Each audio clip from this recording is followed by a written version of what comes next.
নাই, তার না খেয়ে থাকা উপবাস থাকা দিয়ে আল্লাহর কিছু যায় আসে না। এজন্য মিথ্যার সাথে আমাদের কোনো সম্পর্ক আছে?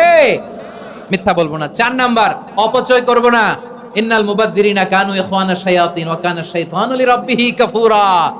অপচয়কারী শয়তানের ভাই। আচ্ছা, যে শয়তানের ভাই ও নিজেও আরেকটা কি? শয়তান। যে শয়তানের ভাই ও নিজেও আরেকটা কি? অপচয় করব না। ইফতারি করতে যে আমরা অনেকে অপচয় করি, এগুলো করবেন আপনারা? না, অপচয় করব না। 5 নম্বরে রিয়া, লোক দেখানো ইবাদত আমরা করব না। লোক দেখানোর জন্য নামাজ, রোজা, জিকির, তেলাওয়াত, দান সদকা এগুলো করলে আল্লাহর দরবারে এগুলো কবুল হবে? বিশ্বনবী বলেন, দাজ্জালের ফিতনার চেয়ে একটা বড় ফিতনার ভয় আমি করি, সেটা কি? আর রিয়া, শো অফ মেন্টালিটি, লোক দেখানো মানসিকতা। এটা থেকে আমরা বিরত থাকবো ইনশাআল্লাহ। 6 নাম্বার, অনেক গুরুত্বপূর্ণ। ব্যবসায়ী ভাইয়েরা, ব্যবসা করেন কারা কারা? হাত তুলে দেখান তো আমারে। মাশাআল্লাহ, হাত নামান। ব্যবসায়ী ভাইয়েরা, অনেক অসাধু ব্যবসায়ী আছে, রমজান আসলে নিত্য প্রয়োজনীয় পণ্যের মূল্য বৃদ্ধি করে দেয়। এরকম আছে না নাই?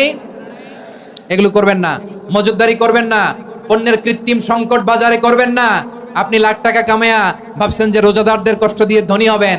এমন রোগ আল্লাহ আপনারে দিবে, কোটি টাকা দিয়েও আপনি হাসপাতালের বিল পরিশোধ করার ক্ষমতা আপনার হবে না। খবরদার। আর শেষ বয়সে দেখবেন কি কষ্ট আপনার হয়। আপনি রোজাদারদের কষ্ট দিচ্ছেন, আল্লাহ আপনার সুখে রাখবে? আল্লাহর দোহাই লাগে, আমার ব্যবসায়ী ভাইরা এটা করবেন না। আরব বিশ্বে আমরা দেখেছি, আরব বিশ্বের ব্যবসায়ীরা সারা বছরে ব্যবসা করে, রমজানে ভর্তুকি দেয়। আর আমার দেশের কিছু অসাধু ব্যবসায়ী রমজানে গলাকাটা ব্যবসা করে আর সারা বছর সইটার উপর দিয়ে চলে। চিল্লায় বলেন ঠিক কিনা? করবেন না, এটা করবেন না। নিত্য প্রয়োজনীয় পণ্যের মূল্য বৃদ্ধি করা হারাম, পণ্যের কৃত্রিম সংকট তৈরি করা হারাম, মজুদদারি করা হারাম, রোজাদারদেরকে কষ্ট দেয়া হারাম, এটা করবেন না।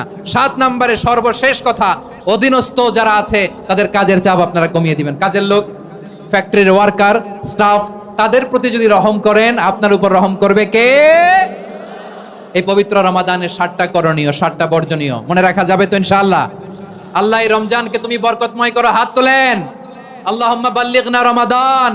আল্লাহ এই রমাদানকে বরকত